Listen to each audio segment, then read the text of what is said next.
अस्सलाम वालेकुम, कैसे हैं सब? उम्मीद है सब ठीक-ठाक होंगे, मैं भी बिल्कुल ठीक-ठाक हूँ।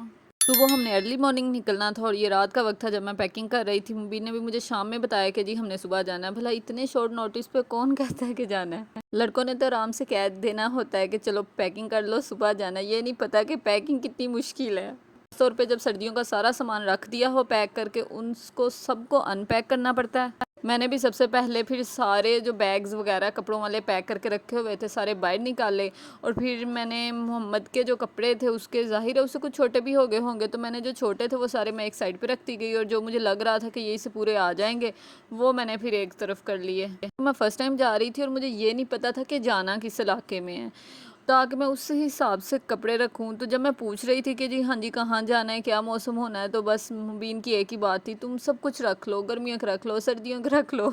मुझे इतनी टेंशन हो रही थी कि यार इतना सामान उठा के हम कहाँ फिरेंगे। ज़्यादा ज़ोर उनका यही था कि वहाँ बहुत ठंड होगी, सर्दियों वाले कपड़े रख लेना, लेकिन मुझे लग रहा था कि पता नहीं क्यों कि वहाँ गर्मी होनी है और मैंने तो गर्मियों वाले कपड़े भी अपने और मोहम्मद के तो लाजमी रख लिए थे। अच्छा, मैंने एक काम किया था कि मैंने ना सबके कपड़े इकट्ठे नहीं रखे थे। मैंने एक बैग में मोहम्मद के रखे थे, एक में अपने और एक में मुबीन के, ताकि अगर वहाँ पे निकालने भी पड़ेंगे ना तो कोई मिक्सचर ना बन जाए क्योंकि फिर बाद में ढूँढना मुश्किल हो जाता है। अपने एक्सपीरियंस से मैं आपको सबसे पहला टिप तो ये दूँगी कि एक तो सबके अलग-अलग बैग होने चाहिए। उसके अलावा कम से कम कपड़े रखें और ख़ास तौर पे अब वहाँ का टेम्परेचर आपको पता होना चाहिए कि टेम्परेचर क्या है, ताकि आप फ़िज़ूल में इतने कपड़े उठा के ना लेके जाएँ।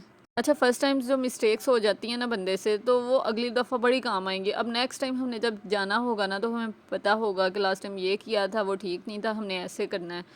तो इस सब के लिए मिस्टेक्स होना भी लाज़मी है। टिप नंबर 2 ये है कि गर्मियों के जो कपड़े हैं वो अलहदा शॉपर में और सर्दियों के अलहदा, ताकि जब मौसम जैसा भी हो तो आप फ़ौरन वो बैग पिक करें और उसमें से निकाल के पहन लें। ये ना हो अब सर्दियों वालों के अंदर ही बंदा गर्मियों के कपड़े ढूँढता रहे या गर्मियों वाले के अंदर सर्दियों वाले ढूँढता रहे। मैंने भी गर्मियों के लेदर रखे थे और मुझे इस चीज़ का बहुत फ़ायदा हुआ था।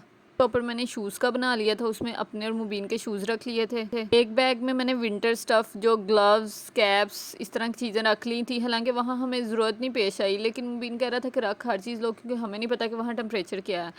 तो वो मैंने अलहदा इसलिए रखी थी कि अगर तो ज़रूरत पड़ी तो वहीं से निकाल के बंदा पहन ले। मेकअप की थोड़ी चीज़ें मैंने अपने हैंड बैग में रख ली थी। मत के बेबी बैग में मैंने एक उसका ड्रेस सर्दियों वाला भी रख दिया था, ताकि अगर तो हम सर्दी वाले इलाके में एंटर हुए उससे सर्दी लगी तो हम वो वाला ड्रेस पहना दूंगी। बाकी यहाँ से तो गर्मियों वाला ही पहन के जाना था। बीन को मैं बार बार कह रही थी कि सामान ज़्यादा हमें ये चीज़ें नहीं लेके जानी चाहिए, लेकिन वो कह रहे थे कि नहीं नहीं सब रखो सब रखो। तो वापस आके मुझे कह रहे थे कि तुम ठीक कह रही हो। कुकिंग हमने वहाँ अपनी करनी थी, इसलिए हम खाने पीने का भी सामान ले गए थे। नंबर 3 यही है कि मैंने ये सुना है, मेरे हस्बैंड जाते रहते हैं, वो कह रहे थे कि वहाँ खाना बहुत गंदा होता है, तो अगर तो आप खुद खाना बना सकते हैं तो सिलेंडर साथ लाजमी लेके जाइएगा। हम छोटा सिलेंडर ले गए थे, उसके साथ हीटर भी था, तो हमें इस चीज़ का बहुत फ़ायदा हुआ। वहाँ पर जब ठंड हुई थी तो हमने हीटर भी ऑन कर लिया था।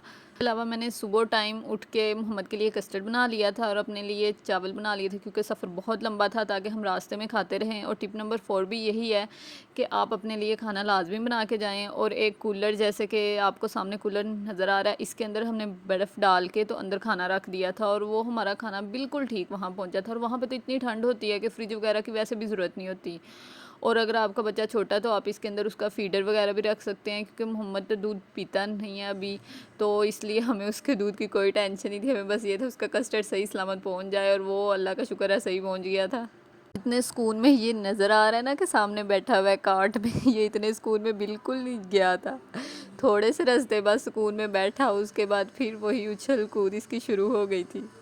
टिप नंबर 5 ये है कि क्योंकि रास्ता बहुत लंबा होता है, मैंने तो आपको बताया ही नहीं हम कहाँ जा रहे हैं। हम नारायण जा रहे थे, तो हम सुबह 9 बजे निकले थे और वहाँ पे हम 10 बजे पहुँचे थे। तो आप खुद ही अंदाज़ा लगा लें, इतना लंबा सफ़र।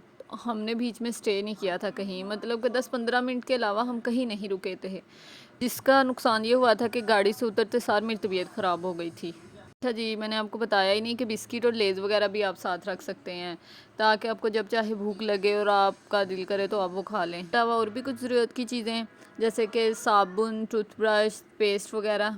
चार्जर और पावर बैंक भी आपने साथ लाजमी रख लेना है। हमने साथ स्लीपिंग बैग भी रखा था और हम पानी भी यहाँ से ले गए थे, क्योंकि वहाँ का पानी हर किसी को सूट नहीं करता। स्लीपिंग बैग और खाने का कुछ एक्स्ट्रा सामान हम इसलिए लेके गए थे कि वहाँ अगर रास्ते में स्टक हो जाएं तो हमें कोई मसला पेश ना आए। तो आपने स्लीपिंग बैग भी लाजमी साथ रखना है। टिप नंबर 6 ये है कि आपने आयरन साथ लाजमी रखनी है, क्योंकि आप जितने मर्ज़ी कपड़े प्रेस करके लेके जाएं वहाँ पे आयरन ख़राब होनी है रास्ते में। हाँ, अगर तो आप कुछ ऐसा कर सकते हैं कि कपड़े ही ऐसे लेके जाएं कि जिनका आयरन का कोई इशू ना हो, तो वो फिर ज़्यादा बेस्ट हो जाएगा, क्योंकि स्पेस भी तो बचानी होती है ना।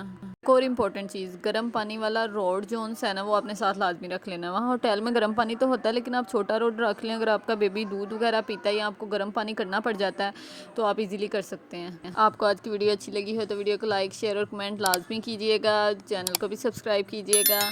अब हम मिलते हैं नेक्स्ट व्लॉग में इंशाल्लाह नारान में। अल्लाह हाफिज़।